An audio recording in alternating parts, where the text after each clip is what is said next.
I've got some last-minute NFL draft rumors that could seriously shake things up for the Las Vegas Raiders. The closer we get to the draft, the more intense the speculation becomes. There's so much smoke swirling around right now that it's hard to separate what's real from what's not. But that's exactly what I'm here to help you do. Let's get into what's heating up right now. What's up, buddies? Welcome back. If you are new here, make sure you hit the subscribe button. We cover all AFC West news here on this channel.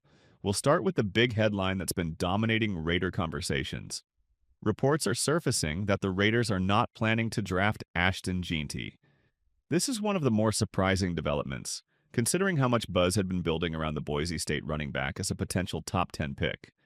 The key issue isn't just whether Jeanty will be available at 6, it's that even if he is, insiders are saying the Raiders won't pull the trigger. According to Todd McShay, who's deeply plugged into league circles, Jacksonville is not drafting Mason Graham, and I am told the Raiders are not taking Ashton Jeanty at number 6. That report directly contradicts some of the speculation floating around just yesterday, when Jeanty appeared on a podcast and said he believed the highest he could go was pick 6, and the lowest was pick 12 to the Cowboys. That seemed reasonable at the time, but now the ground has shifted. Todd McShay also added that after spending the weekend talking to NFL personnel, he doesn't believe Jeanty is even in the Raiders' plans at all. He speculated that Las Vegas could actually be the team that starts a run on edge rushers in the early picks, with Jalon Walker and Mykel Williams both emerging as legitimate possibilities at number 6. It's worth noting that while many teams have Walker graded higher, McShay's gut tells him Pete Carroll might lean on upside and athletic traits, which would make Williams a stronger bet. Both are players I've talked about in recent weeks, and I actually did a deep dive on Jalon Walker a few weeks back, when the buzz around him first started heating up. He's a high-character guy out of Georgia, brings great locker room energy, and has scheme versatility.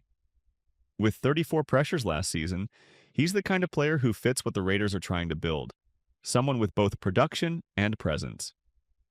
On the other hand, Mykel Williams is a player whose name has come up more recently, and if the Raiders trade back from 6, he's someone I could absolutely see them targeting.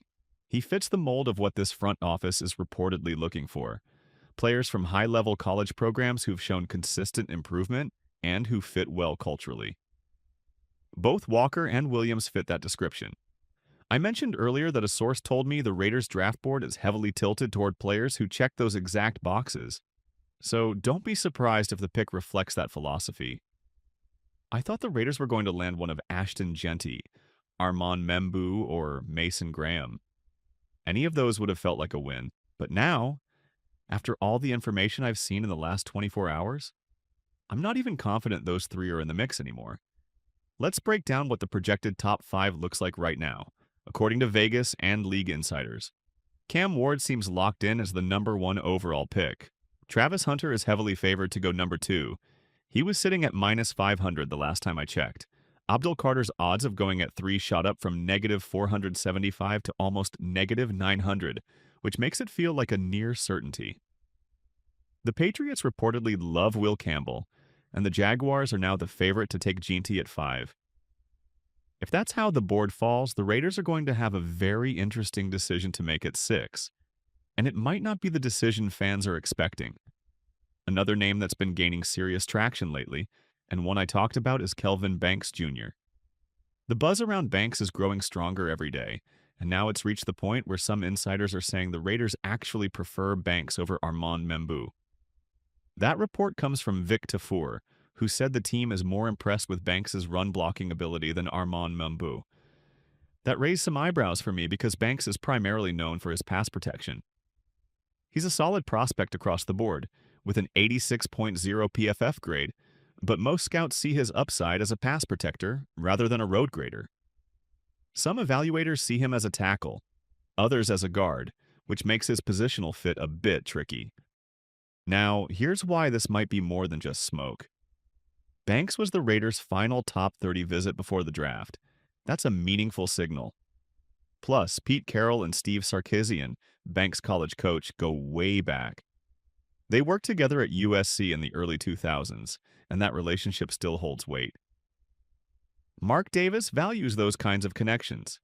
Odds makers have Banks going in the top 10 at minus 150, which suggests there's real movement in his favor. So, if you're not familiar with him yet, this is the time to catch up.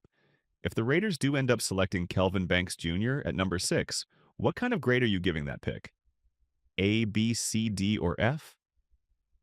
For me, it's a Z. It's a solid pick in terms of building in the trenches, and I understand the emphasis on chemistry and culture, but it also feels like a bit of a reach. What makes it even more complex is what it could mean for Kolton Miller. If the Raiders draft Banks, are they planning to kick him inside to left guard? Because using the 6th overall pick on a guard is highly unusual. I actually spoke with Miller recently, and based on that conversation, plus everything I've been hearing, it wouldn't shock me if the Raiders move him in a trade after drafting Banks. Let's talk about potential day 2 trade candidates. There are a handful of players who could be on the move, including Aidan O'Connell, Mykel Mayer, Kolton Miller, Dylan Parham, and Tyree Wilson. Some people might be surprised by Parham, but he's been a starter for 3 years and is entering the final year of his contract. The team already brought back Alex Kappa and Jordan Meredith, and with additional depth coming in, moving Parham could clear up $3.7 million in cap space. If he's not going to start, it makes sense to explore trade options. Then there's Mykel Mayer, whose name keeps popping up in trade discussions. With the likelihood that Brock Bowers is the guy the Raiders are targeting, Mayer becomes expendable. Greg Rosenthal even ranked him among the most likely day 2 trade candidates.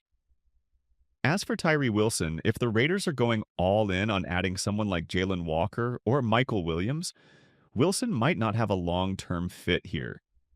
In that scenario, he could fetch a 4th-round pick. And don't sleep on Aidan O'Connell either. His value is likely at its peak right now.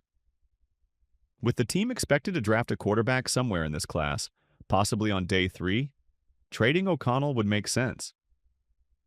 The biggest trade chip, however, is clearly Kolton Miller. He wants a new contract, and if the Raiders aren't planning to offer one, they might be ready to move on. I spoke with someone and asked what Miller's trade value would look like. Their response: if the Raiders draft Kelvin Banks, you better hope they can get a 3rd-round pick. That's not much return for a player of Miller's caliber, and it would sting if that's all the team gets back. Lastly, let's talk about all the smoke coming from national reporters like Albert Breer, Jeremy Fowler, Adam Schefter, and Diana Rossini.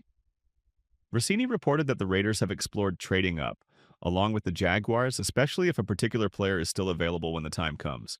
She said first-time GM John Spytek has done extensive homework on Ashton Jeanty, but there are strong internal voices pushing to address the offensive line instead. Earlier this week, I talked about a mystery team looking to move up for Travis Hunter, Abdul Carter, or Jeanty, and while I still don't believe the Raiders would trade up for a running back, this is draft season. Anything can happen. So this is the last video before the NFL draft. Things really changed in just a few days. As the Raiders are in a rebuilding phase, we can hope for some better decisions from the front office.